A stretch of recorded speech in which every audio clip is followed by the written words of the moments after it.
Welcome,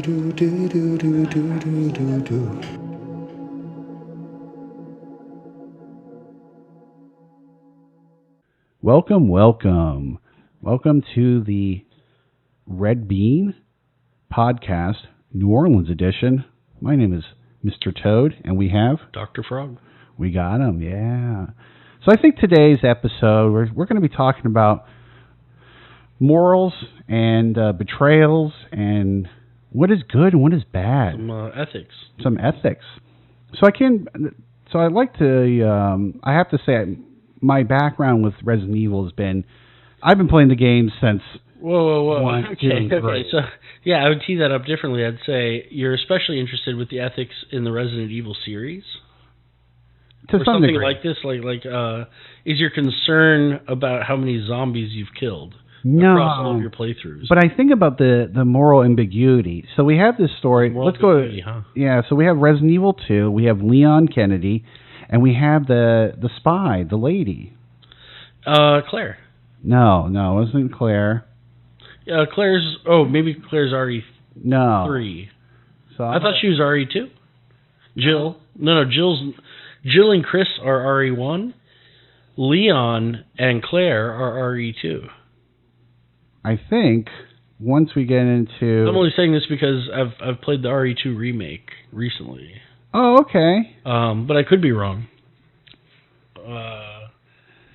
Yeah, I think you choose two different paths with either Claire or... No, it's the lady in the show. Oh, there's a show. No, it's the plot of the story. Oh. You mean the little kid? No, it's the Asian lady in the story. There's an Asian lady in the story. Yes, there is an Asian lady in the story. Well, point me to the...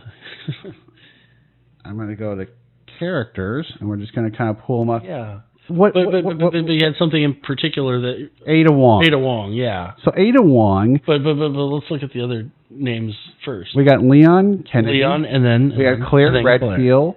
So the plot of the story is Leonskennedy, it's his first day on the job. Yeah. Like, hey, I'm going to go to work. I'm so excited to be a police officer. RPD, the Raccoon Police Department. Raccoon Police Department. So he's driving in town. He's on his Jeep. He's cruising. He's like, oh, man, what's going on? It's like a little weird. Remember that body was laying on the ground? Would you? Well, I remember a few. It wasn't necessarily on the ground. His first encounter, I believe, there was someone kind of slumped over. And he used the key to unlock something in the back of a convenience store. And in going there, he walked past a body that was slumped over. Yeah. And then I think you pick up an item, like another key to get out of the back storeroom. And then as you turn around, that's when it's like, hey, they're getting up.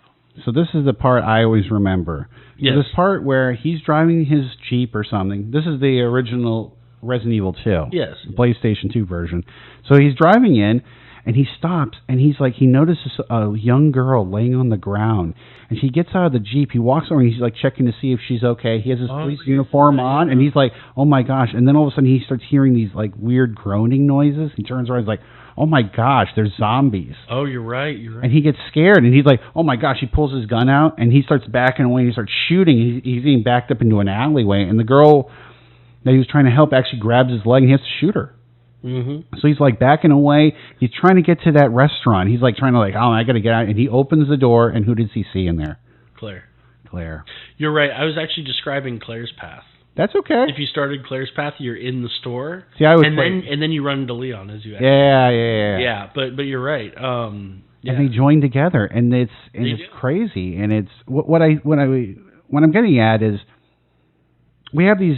So you think there's some moral ambiguity with what was going on? I think because I feel like I wouldn't want to separate from Claire if I could help it. I would really feel like we got to stick together. Sounds like a personal problem. I don't know. I mean, I wouldn't want to separate from Claire either, but I would just call off work that day. No, that's like, you can't really leave work because there are zombies outside. They're going to tear you to shreds, man. Well, if the whole department gets overrun. Dr. Frog, I think you're going to need I'd ask for a transfer. I'd ask for a transfer to a different city. There you go. I mean, I usually, for NOPD, New Orleans Police Department, I usually think it's not the best job in the world, but compared to the Raccoon Police Department, I would definitely transfer. So this is my moment where I'd be doing the American Psycho. Did you ever seen that movie with Christian Bale? I should have. I've only seen scenes. It's really so. There's this part where anytime something really bad happens, yes. he's kind of like, "Oh, I have to return the VHS tape back to the store." That's his thing. Or he says like, "Oh, I have to turn on I have to turn off my dryer, or have something cooking." So there's always like this out. In my situation, I'd be like looking around like zombies are everywhere and people are getting killed left and right. I'm like, I forgot sorry, I forgot my oven. I left the oven on. Yeah, that's a good one. I don't want to burn up my what do you call it? My cornbread. I'm cooking cornbread. I don't want to burn up my cornbread. I mean, that excuse might work in the Midwest, but not down here. No one would believe you. But maybe in Raccoon City, would they believe me? You think they would believe me? You gotta say I gotta stir my etouffee. It's bubbling. There you go. Your crawfish etouffee, or or banana bread. You see, banana bread can go anywhere. That's true. But hey, red beans. Yeah, so I'd definitely be eating red beans with the cornbread. That's a good day. Really? Yeah. I've usually had it with rice, maybe some alligator sausage. You got to try with cornbread. It's totally a different flavor. When you have like the cornbread and then you got the beans, the red beans, where it's like a little spicy. Have you ever played a game like that and wondered how Claire and Leon's stomach would do if they were at a boil, crawfish boil? Oh my gosh, they'd be like... Do you think they could handle the spicy food? I think they could. I think Leon would. I think Claire would be like, no, I'm going to take something else. The thing with Leon, though, he's got that... the fine hair, right? I don't think he'd want the juices in the hair.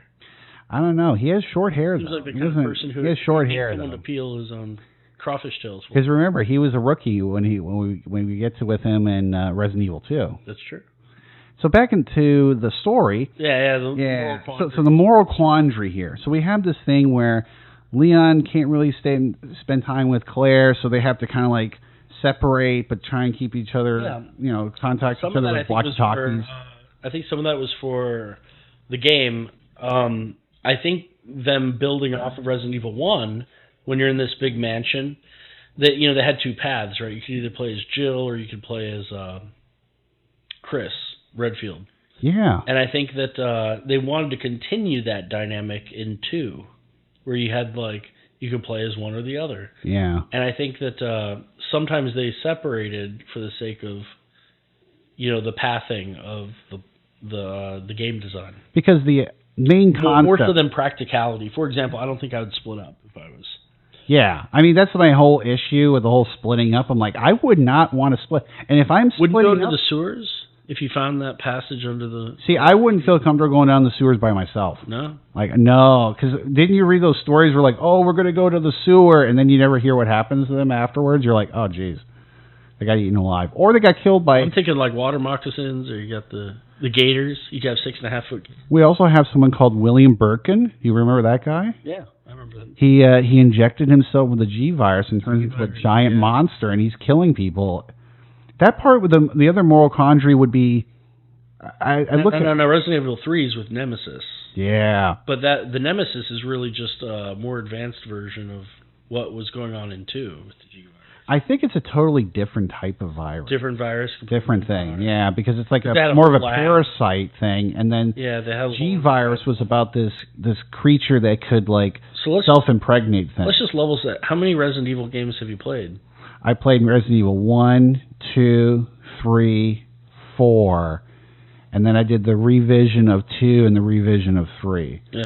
So I'll let you know. I've played 1, 2, 3, 4, 5, 6, 7, 8. You played them all. Yeah. It was actually one of my goals 2 years ago, is to go back and play the games I hadn't played. Now, I haven't played the remakes. They remade RE4 recently. I did go back and play the remakes of 2 and 3. I love the remake of 2. Really? I love it. The rain graphics are beautiful. The graphics is good. The acting is way better. I would splash in the water just to see the effects on the shoes. It's that kind of game. What do you think about Ada Wong? To be honest, I can't even remember. So Ada Wong was... Yeah. There's a part where Leonskennedy, he's going through the police station. He finally gets to the police parking lot, and it's this enclosed parking lot. Yeah. And all of a sudden this bullet hits him almost, and he's like, this lady comes out of nowhere and she's like, hey, you. and then they like start talking to each other. That's the first time they meet each other, is in the police parking lot of the Raccoon Police Department. Yeah, whereas when Claire's in that same parking garage, that's when the kid's taken, I believe. Yeah. But no, I remember Ada now. And now I think about Ada when she was trying to talk to that the reporter who was locking himself in that prison cell. Yeah. Dude, wasn't that intense? That's pretty cool. Dude, the guy was sitting there. He's like, hey, because Leon's like, I need to get you out of that jail cell because I want to ask you some questions because I want answers because of all this crazy stuff going on.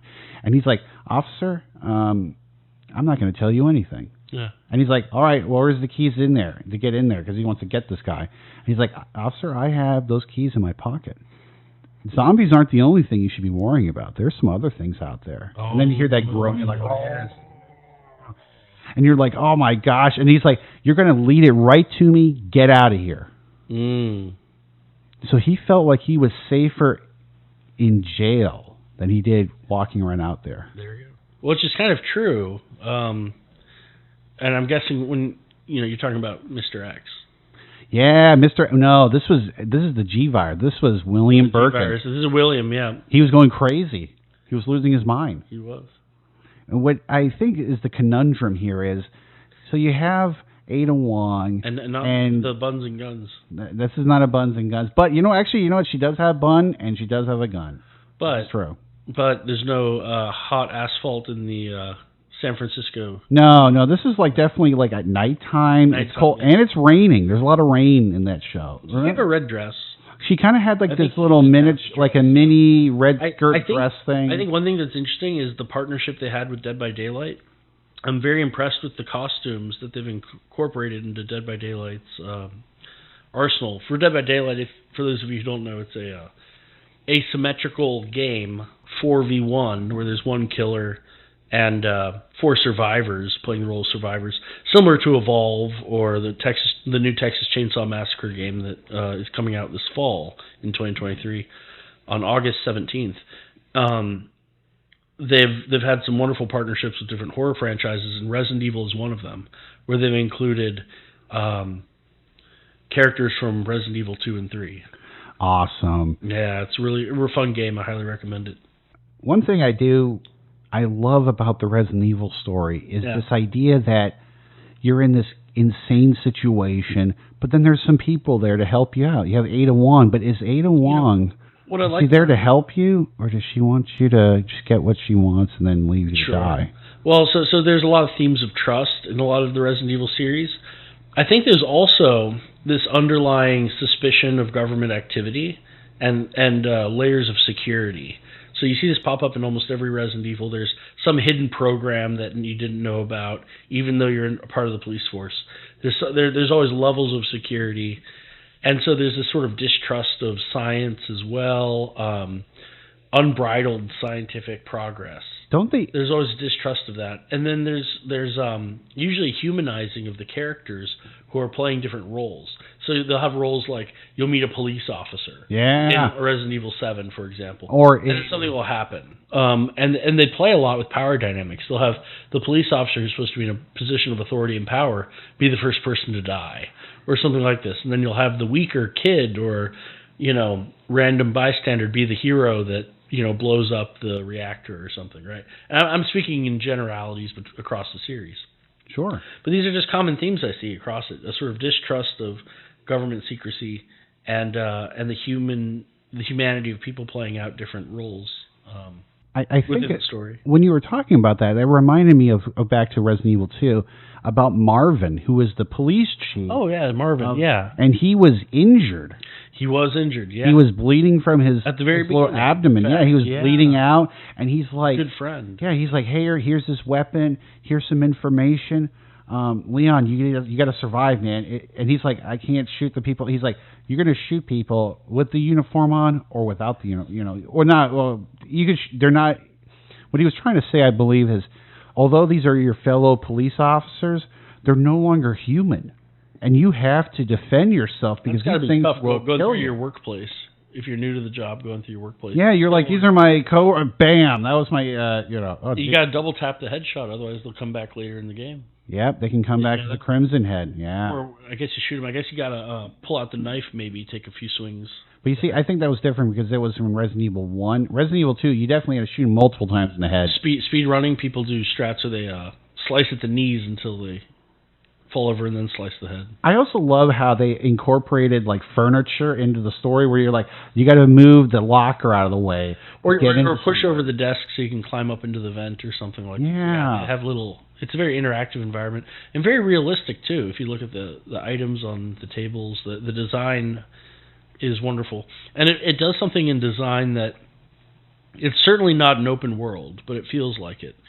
And similarly, it's closed, but you're claustrophobic. Yeah, and so Dark Souls gave me if you've ever played that game. Yeah. Really. It's been a long time. So that game gave me similar sort of vibes. I'll use the word vibes, even though I don't like this newfangled language.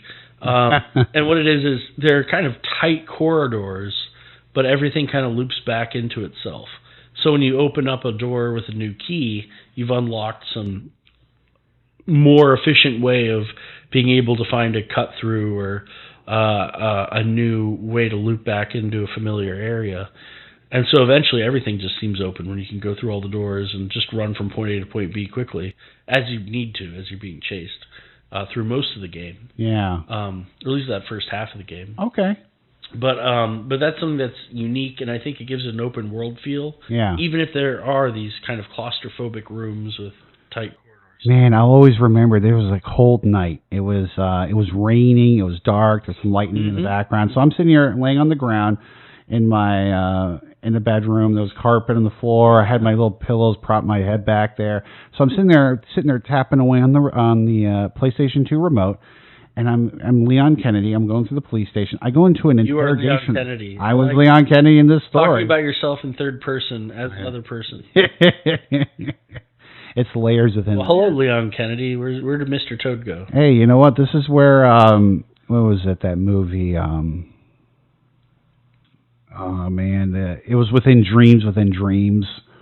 Oh, Inception. Inception. This is like an Inception movie. Go ahead.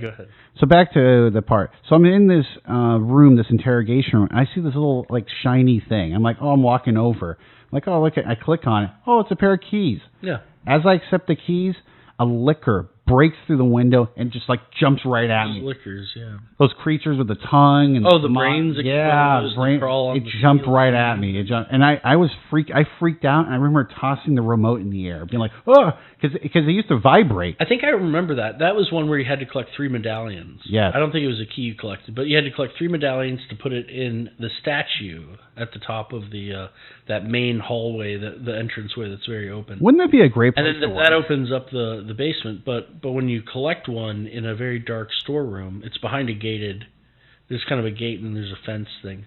You go around, you pick up one of them, and as soon as you do 2, like 1 or 2 of them burst into the room. Yeah, it builds that tension. I think that's the exact scene that you're describing. So as you're collecting all these items, this is the moral conundrum. You get back to the station, and you find out where Marvin's at, and Marvin's turned into a zombie. Yeah. So he's coming after you. So I'd say in terms of personal identity and ethics, it's not the same Marvin.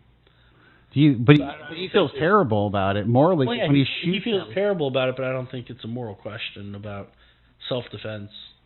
In fact, even if let's say Marvin wasn't a zombie, and was still the same person, and he attacked Leon the same way, you'd still shoot him. Yeah, killing in self-defense, it's fine.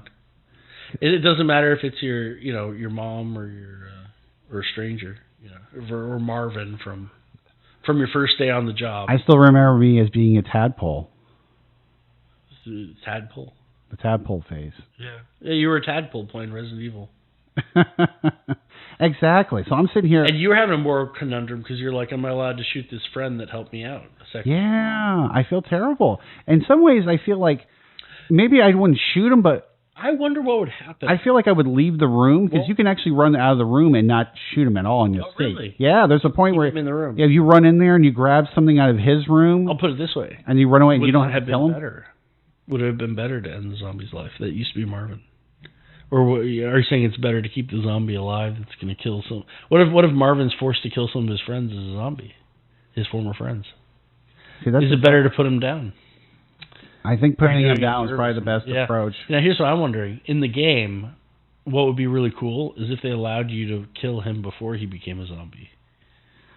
Oh, dude, that even pushes it worse. Yeah, so let's say you can preemptively prevent him from becoming a zombie by shooting him before he turns.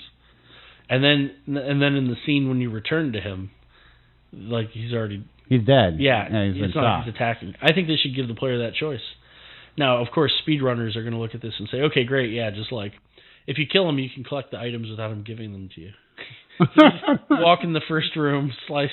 I swear it, but the problem is... You wouldn't want to shoot him, you want to conserve ammo. But you also don't want to kill him just immediately, because I feel like, hey, man, he might know some information. He might have a map. Well, I know, but if you're maximizing your playthrough and you know what function he serves in the game. You already know what he has. And you want to save on ammo, so you pull out the knife. Just like... Oh, no. I'm sorry, Marvin. Yeah, he gives you the key card, right, to open up the... Yeah, or something like that. Yeah, so what if you could just collect the key card after killing? You're like, hey, Marvin, thank you for the information. Yoink. There you go. Yeah. Knife to the throat. Yeah, so, but no, in terms of your moral quandary, I'd say it's not the same Marvin. Not the same Marvin. Killing himself. I hear you. Now, Aquinas, back in the medieval times, 1200s or so, I think it's in Summa Theologia, he talks about the principle of double effect, which is you're worried about the killing of Marvin. And there's a way to reason around it. So, for example, in the Bible, there's a thou shalt not kill part. Yeah. So how do you justify it when someone's attacking you and you kill them in self-defense? Does that count as violating, let's say, a commandment? Well, in one reading, yes, because you've ended the life, right? In another, you could say that your intention wasn't to kill them, but it was to stop the murderous act from occurring. To you, or the person. And there's a sort of cheeky way of thinking of it as, I didn't kill them. The weakness of their body, as they were prevented from killing me. That's totally... When you said that, it reminds me of Major Payne. I didn't kill them. The bullet that went through their heart is what killed them. You see, that totally reminds me of Major Payne. Yeah. There's a part where there's like, oh man, I broke my leg. He's like, oh, okay, I'll take the pain away. He breaks the guy's fingers, and he's like, oh my gosh, oh. What an opening to Major Payne. So it's him as he's waiting to be interviewed to run this like kids military camp. He's having a flashback to when he was in the military where he was trained. And I guess there's some accuracy to some of this. To take your mind, if your mind is focused on the pain and it makes you incapable and incapacitated, sometimes breaking your finger or causing pain somewhere else will take your mind off the pain of your blown off leg or something. Okay. And then you're able to like snap out of it and then like crawl to, right? So if you're like, here, if you break that, it's kind of like your brain focuses on that for a little bit instead of this, and then you can crawl to victory. So he thinks of this. And in the very next scene, in this opening to Major Payne, this little kid walks up to him, and actually, I don't think it was his leg. One guy's hand was broken, so he breaks the finger on the other hand. Yeah, to make him. So after having that flashback, this little kid walks up to him and says, "I have a boo-boo on his hand," and so he holds the other hand and he says, "Oh well, let me do something to take away the pain and all that." You're like, "Oh no!" Because he breaks the kid's finger, he's not going to be worried about the boo-boo on the other hand anymore. That's right. Which I thought was, I mean, oh my gosh, I just couldn't believe they did that. Was it? Who was the main character? Is Lawrence Fishburne? No, not Lawrence Fishburne. He's a comedian. Yeah. Dwayne. Yeah, Dwayne. Hold on. Starts with a D and a W. Or Marvin. Wait, I can't remember. Yeah, we got. Here you go. It'll say under. Damon Wayne. Damon Wayne. I knew it was a Damon D Wayne and a W, and it was a Wayne's, and it was a Damon or So D. I knew it was a D W. But you know what makes that guy so crazy and Damon awesome? Wayne's. The expression on his face. Oh yeah. I mean, you could tell he likes what he does. Very successful comedian, and a hilarious movie. But yeah, no, I don't think that's. But basically, that's double effect reasoning, right? So it's like, hey, I didn't kill the police captain. I defended myself, is what I did. From the police captain, and who turned into a zombie that wanted to eat. It just so happened that his life ended from the weakness of his body as I prevented him from killing me. Yep, you're doing a Major Payne moment, but this time he's not coming. Double effect reasoning. Double effect reasoning. And you can probably you can probably reason your way out of a lot of moral quandaries. And with that. My next one would probably be, the next moral quandary would be Ada Wong. Her job is she's a spy, and she's supposed to get the G virus. Mm-hmm. And Leon's like, hey, I'm a police officer. I'm just trying to get out of here alive and take some people with me. Yeah, that's what he's doing. And so then there's this whole quandary where it's like, is Ada Wong really there for Leon, or is she there just for the vial? And I think to some degree she starts to fall for him, like they had a relation, like he cared about her, and she patched him up, and she patched her. You know, they helped each other. I don't see how you can't have multiple motivations. So, for example, let's say I told a friend that I would participate in a 5K charity next weekend, right? Or there's like a Hogs for the Cause in New Orleans, right? Mm-hmm. And you're donating money, but so you're showing up and you're running. You could have the motivation of wanting to help the charity and another motivation to lose weight, to exercise. There's no, just because there are those two dual motivations doesn't mean that they're in conflict in any way. Yeah. So it's okay if you work out and do something for charity at the same time. It doesn't have to be like, are you there for charity or are you just there to work out? It's like, well, no, you're there to do both. So maybe she's there. She has a dual motivation. One is spy. Yeah, so she's doing that. And the second is, to be survive. Yeah, to survive, to help those around her who can help her, and she ends up really appreciating Leon. But yeah, so it's fine. She can have both of those motivations at the same time. But the problem is that if Leon doesn't give her the G virus, that's a huge problem because her mission's a failure, right? Yeah, so I guess in terms of ethics, you'd say something like she has a duty to her employer to complete her mission. Yeah. This happens in the military all the time. You're given an order and you have to execute on it. There are times in the military, though, where if you don't do 100% everything to complete that mission because there's some other thing in the way, for example, if I'm sent, so let's say I'm an event planner for a company. Sure. And I have to go to the store to, buy, let's just say, a platter of muffaladas. Oh, yeah, muffaladas. For the lunch meeting, the team meeting at lunchtime. So I go to Rouse's or Winn-Dixie just to bring up... Or the general store. The general store is where the muffalata came from. I don't know about the general store. I haven't been there. I haven't tried the muffaladas. So anyway, I go to the store. Let's say there's police outside and they give an order to not enter the building. Sure. They're doing an investigation. Now, I would say something like, would me following the police's orders, in some ways there's a mitigating circumstance to not completing that. Yeah. Right? Or let's say there's an accident and the police say don't drive through it, but if I drive through it I can get to the sandwich store fast enough for the team meeting. It's okay to fail. Yeah. There are conflicting duties at this point, but it doesn't mean that that it's not reasonable to, let's say, uphold one duty over another. So you have multiple obligations, and sometimes you have to just say, hey, there's a mitigating circumstance, I can't complete it. Yeah. So maybe she says, hey, I can't collect the G virus. Yeah. That might be a possibility because it may have been destroyed or whatever. Yeah. Or because someone else has it, and maybe there's a duty to not kill that person. And the original mission might have been something like to be a spy and collect it, not to be an assassin and collect it, right? So, there's conflicting motivations. But what a game for building that in. And what a series for continuing to uphold its franchise and IP.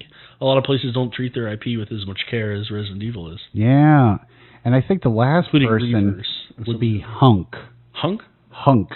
Oh, the man who worked for Umbrella. Mm-hmm. They call him the Grim Reaper. Man, the morals he's dealing with. He's going in there with a machine gun. He's blowing people away, and his job is get it done. Do you think he sleeps okay at night after he goes through a zombie mission like that? Well, I'm not sure. I'm sure people find ways to sleep well. Do you think you have to have some psychopathic tendency, or just maybe just pure dedication to what you're doing to be that good, like Hunk? Yeah, I mean, before you accept one of those missions, generally, for cinematic reasons, you want people to be conflicted in the middle of action. But oftentimes, if you're an assassin or you're in the military or maybe you've already accepted the possibility of what needs to be done to achieve the mission prior to going into that situation. It's not something where they want a soldier to be asking them the questions of whether, is this right? Is this wrong? Yeah, so that's what a lot of training tries to maybe get you out of. Muscle memory. They want you to be tough. Following orders. So you're not shaking while you decide whether to pull the trigger. Yeah. And he supposedly knew what he was getting into going into it. I always think about Hunk and just him just like running with a machine gun into a building. It's like there's a certain level of selflessness that goes into that, because I feel like, let's be honest, he's probably showing up there more than just for a paycheck, right? You think there's like a certain level of like, this is my life. This is what I do. Some people paint. Some people cook meals. My job is to have a weapon in my hand and go through an area. Hunk, yeah, I'm going to go into dangerous places that we're not supposed to go in there, and I'm the guy. So it's 2 to 1 where eventually you go to the hospital. Yeah. At the end, yeah, and then you have to defend. No, that's 3. That's 3. From all of those creatures. Well, there's creatures in there. There's creatures. There's zombies. But there's also SWAT. Yeah. Sort of invasion as well. Yeah. I don't think it's 3. I think it's 2. But maybe it is 3. Because I remember there's a part where, and right now... Oh, 2's the underground lab. Yeah. I'm sorry. Yeah. Because right now... And then you're going away in the 3. helicopter and all this stuff. Yeah, 3's the city. Yeah, 3's mainly the city. We have a little bit of the police station, but it's like... It's more like Claire's just running for her life. Stuff, but eventually you're defending yourself. No, Jill Valentine. It's all about Jill Valentine. Yeah, Jill. Yeah. I think about Jill Valentine, and we're not going to get into this with you. Chris Redfield's the younger sister of Claire Redfield's younger sister. Yep, that's the purpose of her going to the city. She was looking for her brother. Yeah. And then Leonskennedy, it was his first day on the job. Welcome to the Raccoon Police Department. I think he would do well in New Orleans. I think he would fend off some of the zombies. I don't know how long he'd last, but, I hear you. But this is, I think... I think the zombies are in Atlanta, right? I think, isn't that where Walking Dead was filmed? Yeah. So all the zombies are in Atlanta. That's where the CBD is and all that. All right. But anyways, I think he'd survive a little bit there. Yeah, but I think about the characters and then going through all of this. We have another image. You got Leon here. We could really do a New Orleans themed zombie. Yeah, I feel like we could make a movie here for that kind of thing. We could, and the lighting could be, we could have those lamps. The normal lamps that have the glass on them and the fire. Not a lot of places in the country have that. They have these like glowing iridescent bulbs. See, what I would do is... But we have the fire with the oil or death. I would do it this way, and this would be the budget movie of Mr.Toad and the Undead. Or the Unsightly. We'll just call it the Unsightly. And what it is I love this idea of like having all these survivors running into a streetcar, getting in the streetcar, be like, come on, and they're starting to drive the thing away, and then zombies are coming after the streetcar. If you don't know, is like a trolley in San Francisco. If you've never seen a streetcar, except instead of San Francisco, ours are on relatively flat land. Yeah, definitely. Theirs is more hilly, for sure. Yeah. But I just wanted to let people know, because when they hear streetcar, they might be thinking... Man, we haven't seen those since the 1800s. Yeah. They're thinking... This is not a wind-up vehicle. This is not a wind-up vehicle. I don't know a lot of places around the country that have trolleys. Yeah. But this idea that you would be on a trolley and we're like, or streetcar, and we're on a streetcar and we're trying to get away from the zombies, and throughout the whole drama... And it takes 20 minutes and you got to stop every block. Every few blocks. Yeah. Or actually, in this particular scenario, I think we should just tell them, hey, no, we just got to do Cut the cord on the emergency brake. Yeah, you just cut it. Like someone comes in there with like a pliers and they just cut it. I think they should do that nowadays, even without the zombies. Oh, no. It's a Saints game. We got to get our seats quick. We don't want to start a bad trend. We don't want to take 1 hour to go 5 blocks. Right? And I think the last aspect of Resident Evil 2, which I really like, is Sherry. Sherry Birkin, the little girl. Well, yeah. There's a whole backstory of child abuse that she's avoiding, and I feel she was like neglected. I don't think she was abused. I think she was abused by the person who ran the orphanage. I think that was confirmed in the remake. Well, in the remake, certainly, if you go down Claire's path, you play as her avoiding the place, the orphanage. Well, the guy who's chasing her. I can't remember who he is. The guy who runs the orphanage. Yeah. And then it's Claire. You got to save her, I think. Yeah. Or you at least show up, and then she's already gone. I can't remember where. Yeah, so I think you deal with kids, you deal with someone trying to find their brother, you have someone doing their first day on the job, themes. You have a lady who's a spy who wants to survive, but she's probably scared, and she needs a supportive person, and you have Leon there who's going to give her that kind of support that she needs. Yeah, Leon, yeah. I feel like this is what makes Resident Evil 2 such a powerful story, and why they remade it is because we have characters who are in conflict. We have characters who are going through a terrible situation, and they all have their own motives. You know what I didn't like? You had to delete your own keys after you used them all to save inventory space. But you could delete the key even before unlocking all the doors. Yeah, but then you'd be stuck. Yeah, so you'd always have to know and keep inventory of, like, did I use this 2 or 3 times? Oh, I just stored them in the big box and just. Oh, even when they were useless. Yeah, I would store everything in there. Everything. All right. I would just fill it. I would delete them. I'd save everything. You know why? Because I didn't want to scroll down lots of useless items to get to the grenade. Well, I always put it at the bottom, and then all the important stuff you always put at the top. Oh, okay. You actually sorted. I sorted. I did the auto sort. Oh, okay. So I manually put it. But here's I think we're going to wrap this up, but the last thing I think we'll talk about is what really makes me also kind of fall in love with this show and this movie and this game is the stories, the journals. Every individual seems to have their own story that's cohesive and goes along. I love it. It doesn't just focus on 1 or 2 people and then make the other people kind of nobodies. Everyone has their backstory. Everyone has their motivation. What a great cast. Yeah, I feel like I'd be picking up a journal or something, and you're like, oh, I was the janitor, and then these guys were playing cards, and then all of a sudden I got this weird itchy thing. You know what it is? It's world building. It makes it feel like it's a real place that real people worked and lived in. Yeah. And you're exploring. And there's this fantasy kind of... I used to do this when I worked in a large cubicle corporate setting. Okay. I would imagine that the place was turned into, like, let's say, a laser tag place. Sure. And it's fun to be in a familiar place, let's say a big cubicle setting where you do work normally, and then to explore it in a different context. So in this case, you're in this police department that looks very lived in, very worked in, but you're running around like it's a maze or the cat and mouse game with Mr. X, and you're unlocking and solving puzzles, and you're reading things and exploring, and you know, there's a sense of novelty about it.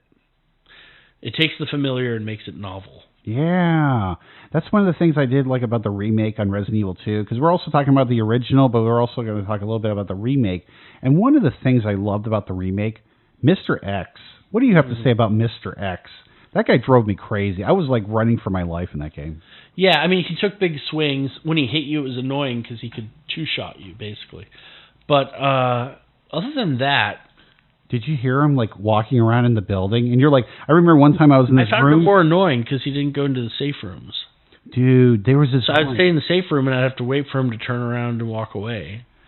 The one that scared me the worst was when I went up the stairs, I went up the ladder, and I went to the corner. I'm like, oh, he can't go up the ladder. And he went up the ladder. He did.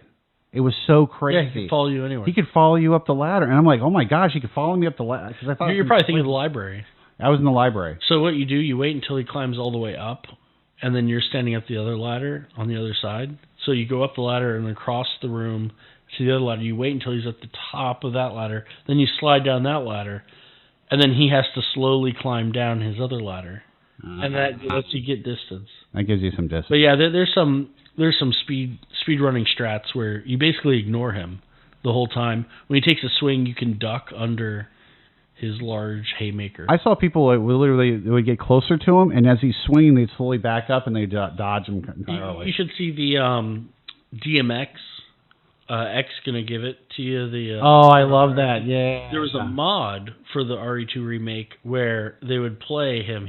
They made Mr. X like a radio almost. Yeah. The song as he got closer. It's actually pretty funny. I love the growling dog in that. Growling song. dog, yeah. At the beginning. I love that. All right, so that makes I guess a cursory view of Resident Evil 2. We'll talk about more about them. Yeah. And thank you, Dr. Frog. Thank you, Mr. Toad. And just to wrap up our episode for the Red Bean Podcast, the New Orleans edition. We hope to hear from you soon and give us some comments. Where are you at? And tell us in the comments. Yeah, where you think about our show. And by the way, where are you at means how you doing. Yeah. Yeah. All righty, everybody. We'll talk to you later. All right. Bye-bye. Take care.